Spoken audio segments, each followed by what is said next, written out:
Hello, and welcome back to the news. We recently received the sad news of 7 American legends who passed away today. Today's episode is dedicated to their memory. If this video or the legacy of these remarkable men touched your life, please consider liking this video and subscribing to our channel in tribute and remembrance. Jonathan Hayes, a name that evokes nostalgia in fans of classic B movies, has left a lasting mark on Hollywood history.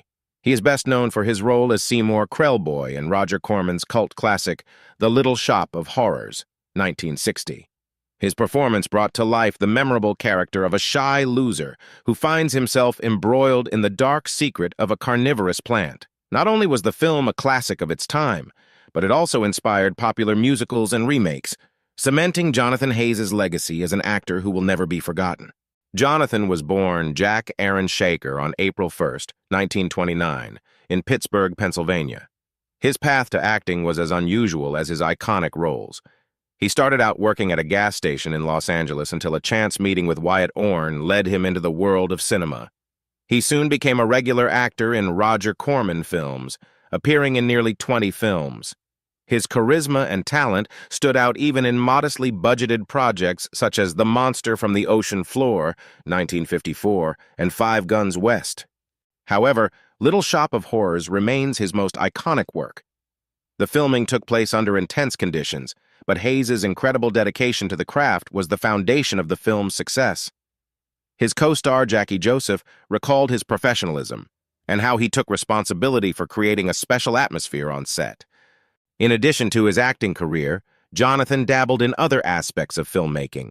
He wrote the screenplay for Invasion of the Star Creatures, 1962, and worked as a production manager on projects such as The Terror, 1963. He later moved into producing commercials, demonstrating his talent for adapting to changing industry conditions. Jonathan Hayes passed away on November 20th, 2024, at the age of 95. His daughter Rebecca shared that he passed away peacefully at his home in Los Angeles, surrounded by loved ones. Fans flooded social media with warm tributes, remembering him as a master of his craft and a true icon of iconic cinema.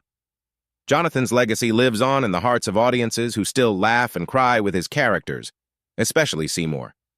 His career and contributions to cinema remain a symbol of passion and dedication to the arts that will inspire generations.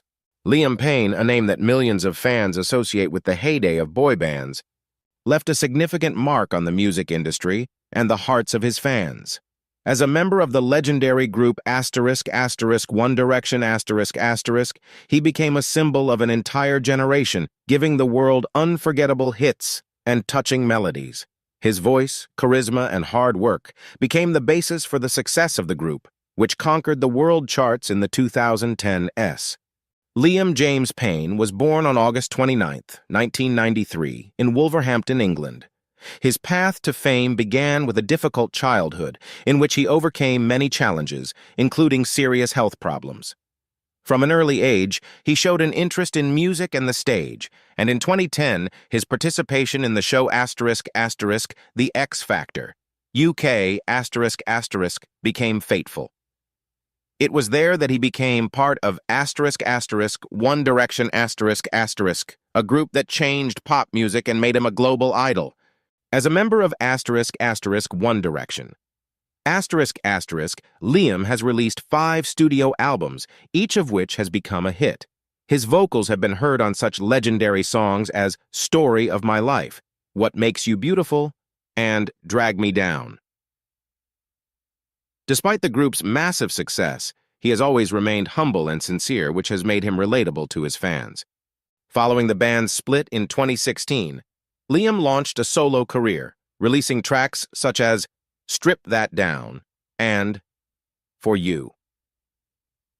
He has also produced and collaborated with various artists, showing his versatility as a musician. However, his personal life has often been in the spotlight, including his relationship with singer Cheryl Cole, with whom he has a son. Sadly, Liam Payne passed away in 2024 at the age of 31. The details of his death remain a private family matter, but the news of his passing has caused deep grief among fans and colleagues. Social media has been filled with words of support, memories, and gratitude for the music that has become the soundtrack of life for millions. Liam Payne's legacy will live on in his music and in the hearts of those who were inspired by his talent, strength, and humanity.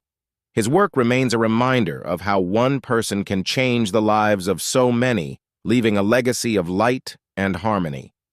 Mimi Hines, a name that evokes admiration among fans of classical theater and variety, left a lasting mark on the history of art. Her performance as Fanny Brice in the Broadway musical Funny Girl in 1965 became a symbol of her incredible talent and hard work. This performance cemented her status as one of the leading actresses of her time, continuing to inspire theatergoers and artists for decades. Mimi Hines was born Maria Amelia Hines on July 17, 1933, in Vancouver, British Columbia. Her path to the stage began at an early age when she first performed in nightclubs in Canada. In 1952, a fateful meeting with comedian Phil Ford in Anchorage, Alaska, not only changed her career, but also led to the formation of the famous duo Ford and Hines. Their performances became a sensation, and appearances on popular television shows such as The Ed Sullivan Show solidified her status as a talented artist with a unique charm. The highlight of her career was her Broadway debut, when she replaced Barbra Streisand in the title role of Funny Girl. Her touching performance and enchanting voice captivated the audience, and the production itself became part of her legacy. In addition, Mimi participated in such legendary productions as Hello, Dolly and Nonsense, demonstrating the versatility of her talent. Mimi Hines passed away peacefully at her home in Las Vegas on November 21, 2024, at the age of 91. Her death sparked a wave of nostalgia and respect among her colleagues and fans. Social media was filled with words of love and gratitude for her contribution to the arts, and her name will live on in the hearts of those she inspired with her energy and passion for life. Mimi Hines' legacy is a symbol of dedication and boundless talent that will forever remain a part of the history of theater and variety. Brian Tesler, a name synonymous with the heyday of British television, left a deep mark on the industry. His innovative approach and incredible eye for talent made him one of the most influential figures of his time. His contributions to iconic shows such as The World at War and Sunday Night at the London Palladium set a standard of excellence in television that remains the benchmark to this day. Brian Tesler was born on February 19, 1929, in London, UK. His journey into the world of television began in 1952, when he became an entertainment producer at the BBC. Even in the early years of his career, he demonstrated an ability not only to find but also to discover talent, working with the leading artists and showmen of his time. In 1957, he joined Associated Television, where he worked on the legendary Sunday Night at the London Palladium, a program that became a symbol of British variety. In 1968, Brian became Director of Programs at Thames Television, where he helped create landmark projects such as The World at War, a documentary series still considered one of the best accounts of the Second World War. In 1976, he became Chief Executive of London Weekend Television, establishing the company as one of the country's leading broadcasters. His leadership skills and ability to inspire colleagues made him an indispensable figure in the industry. Brian Tesler passed away on November 20th, 2024, at the age of 95. News of his death sparked a wave of grief and remembrance among his colleagues and fans. Social media and television were filled with tributes to a man whose life was dedicated to the arts of entertainment and education. His colleagues praised his professionalism, passion for his work, and tireless pursuit of excellence. Brian Tesler's legacy will live on in the programs he created and in the hearts of those he inspired. His life is a reminder of the power of art, the power of television to connect people, and the importance of leadership rooted in respect and innovation. Zoot Money, a name synonymous with the heyday of the British music scene in the 1960s, left an indelible mark on the history of rhythm and blues and soul. Real name George Bruno Money, he became one of the most recognizable keyboardists of his time, thanks to his virtuoso playing of the Hammond organ and the creation of the big roll band, which became a symbol of its era. Zoot Money was born on July 17, 1942, in Bournemouth, England. From an early age, he was fascinated by music inspired by legends such as Ray Charles and Jerry Lee Lewis. His stage name, Zoot, came from saxophonist Zoot Sims, whose concert left a deep impression on the young musician. Already in 1961, he formed his first group, the Big Roll Band, which became a legend on the British scene thanks to its powerful combination of jazz, soul, and R&B. The band played clubs in Soho and attracted attention with their innovative sound. Zoot Money stood out not only as a musician, but also as a frontman whose charisma captivated listeners. In the 60s, he began collaborating with other famous artists, including Eric Burdon and the Animals, Alvin Lee and Humble Pie. His contributions to their albums were integral to their success. In addition to music, Zoot Money has dabbled in film and television. He was the musical director for the BBC drama series Tutti Frutti and appeared in various British films, highlighting his versatility. His career has been an example of how passion for the arts can manifest itself in many different forms. Zoot Money passed away on the 8th of September, 2024, aged 82. His death was a loss to the music world, with colleagues and fans celebrating his incredible contribution to British music. His legacy lives on in the hearts of those who were inspired by his innovation and dedication to the art. Zoot's career is an example of how talent and love for music can transcend time. Steve Lawrence, a name that became synonymous with the era of romantic duets, and classic pop acts, left a deep mark on music and television history. For decades, his performances with his wife, Eydie Gormé, as the duo Steve and Eydie, delighted millions of fans around the world. Their collaboration earned the duo a Grammy Award for We Got Us and cemented their status as one of the most beloved couples in the music industry. Steve Lawrence was born on July 8, 1935, in Brooklyn, New York, to Jewish immigrants. The singer's real name was Sidney Leibowitz.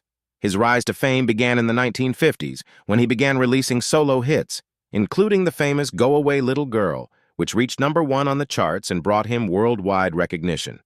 In 1957, Lawrence married Eydie Gormé, and their personal union evolved into one of the most successful musical duos in history.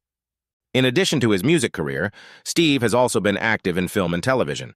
His role as Maury Sline in the cult film The Blues Brothers, 1980, and appearances on shows such as The Carol Burnett Show demonstrated his versatility as an entertainer. He combined his talents as a singer, actor, and comedian, making him indispensable in the entertainment industry. Steve Lawrence passed away on March 7, 2024, at the age of 88, from complications related to Alzheimer's disease. His death sparked an outpouring of condolences from fans and colleagues who remembered him as a sincere, talented, and charismatic artist. Lawrence's legacy lives on in the hearts of millions, his music a symbol of the love, harmony, and art he gave to the world throughout his life. James Darren, a name that is forever etched into Hollywood history, became a symbol of an era when youth films and romantic comedies captured the hearts of audiences around the world. His distinguished career spanned several decades and included film, television, and music, making him a versatile artist who knew how to captivate audiences with his sincerity and talent. James Darren was born James William Ercolani on June 8, 1936, in Philadelphia, Pennsylvania, to Italian immigrants. From an early age, he showed an interest in the arts, and this interest turned into a passion when he began studying acting with renowned teacher Stella Adler. It was her guidance that helped Darren realize his potential and prepared him for a bright career. His rise to fame began with Gidget, 1959, where he played surfer Jeff "Moondoggy" Matthews. The film became a phenomenon of its time, starting a series of sequels and cementing Darren's status as a youth icon. His character personified the spirit of freedom, romance, and adventure that resonated with the younger generation. Following the success of Gidget, he starred in films such as The Guns of Navarone, 1961, where he showed a more serious side to himself, and All Into the Night, 1962, demonstrating the breadth of his talent. In addition to his film career, James Darren achieved incredible success in music. His single Goodbye Cruel World reached #1 on the charts and made him a popular performer in the 1960s. His other hits, such as Her Royal Majesty and Because You're Mine, cemented his reputation as a singer who could conquer both the audience and the music charts at the same time.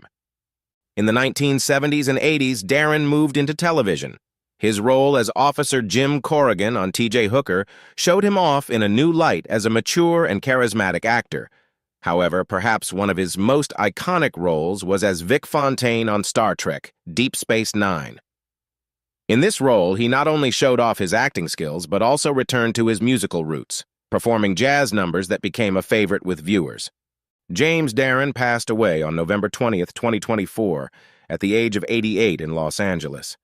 The cause of death was complications following a planned surgery. His son, journalist Jim Moray, shared that Darren passed away peacefully, surrounded by his family. The news of his death caused a wave of condolences among colleagues and fans, who remembered him as a talented artist and a kind, humble person. Social media and news outlets have been filled with tributes and love for a man whose life was filled with art and dedication. James Darren left behind a legacy of films, music, and unforgettable images that continue to inspire new artists and audiences.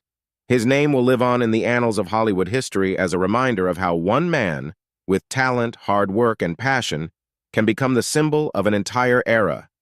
Phil Lesh, a name that became a symbol of the psychedelic revolution and musical experiment, forever remembered as the co-founder of the legendary Grateful Dead. His innovative approach to bass playing and ability to fuse elements of jazz, classical music, and rock created a unique sound that defined an era and continues to inspire musicians around the world. Philip Chapman Lesh was born on March 15, 1940, in Berkeley, California.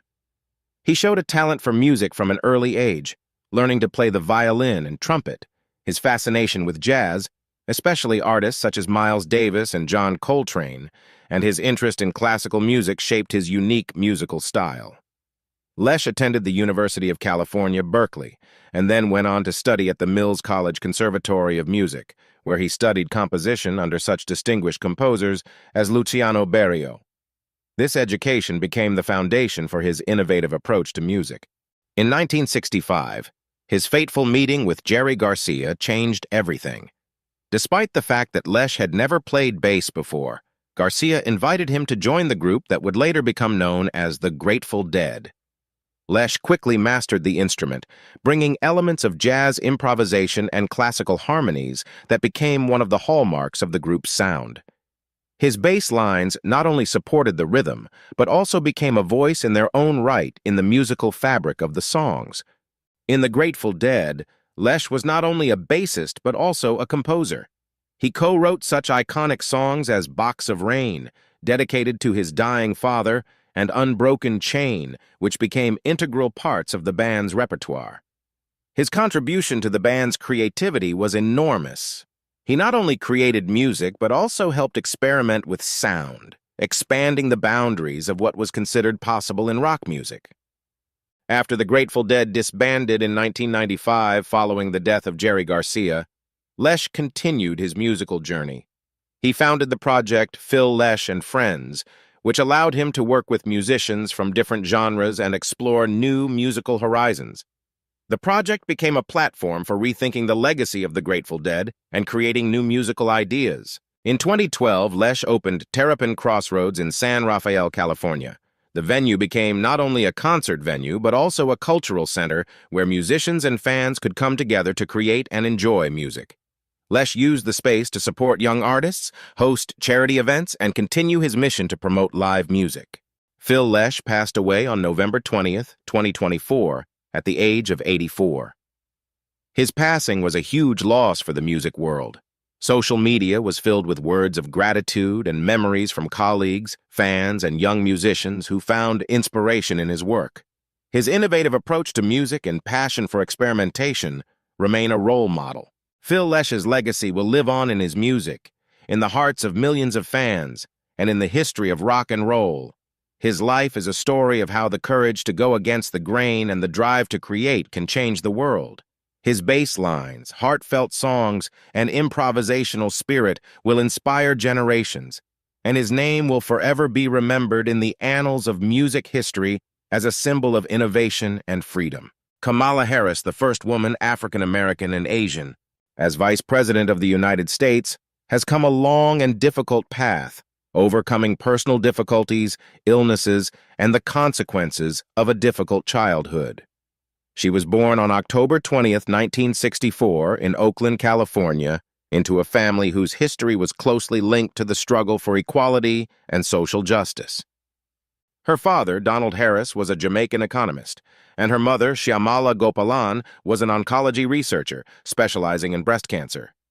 Kamala's family was deeply involved in civil rights and social movements, which influenced her worldview from a young age. Her parents often took her and her younger sister, Maya, to rallies and protests. However, despite this, Kamala's childhood was far from ideal. When she was just 7 years old, her parents divorced, and her mother took on full responsibility for raising her 2 daughters. After the divorce, the family moved to Montreal, Canada, where Shyamala got a job as a teacher. This move was a difficult transition for Kamala. Not only did she face cultural and language barriers, but she also felt isolated. However, inspired by her mother, who showed amazing resilience and dedication, Kamala learned to cope with the challenges. As a teenager, Kamala suffered from asthma, which was caused by stress and environmental degradation. The asthma periodically manifested itself in a severe form, requiring hospitalization, but thanks to the support of her mother and timely medical care, her condition was stabilized. This disease left its mark on her childhood, but also taught her to take care of her health and appreciate the support of loved ones. In her later years, Kamala also struggled with seasonal allergies, which often flared up during her political activism. Despite having to take medication, her energy and performance remained at the highest level. Personal discipline, including regular exercise, proper nutrition, and a conscious attitude towards health, helped her maintain her fitness even during stressful periods. Kamala has a tragic family history. Her mother, Shyamala Gopalan, died of colon cancer in 2009. This experience had a profound impact on Kamala, who realized the importance of preventive care and medical checkups. Since then, she has been very careful about her health, undergoing regular medical checkups, including colonoscopies and mammograms, to prevent the development of possible diseases. Despite illness, hardship, and emotional upheaval, Kamala Harris remains an example of resilience and strength. Her path to the top of politics is a story of overcoming that inspires millions of people around the world. Her life reminds us that even the most difficult circumstances can be turned into an incentive to achieve great goals.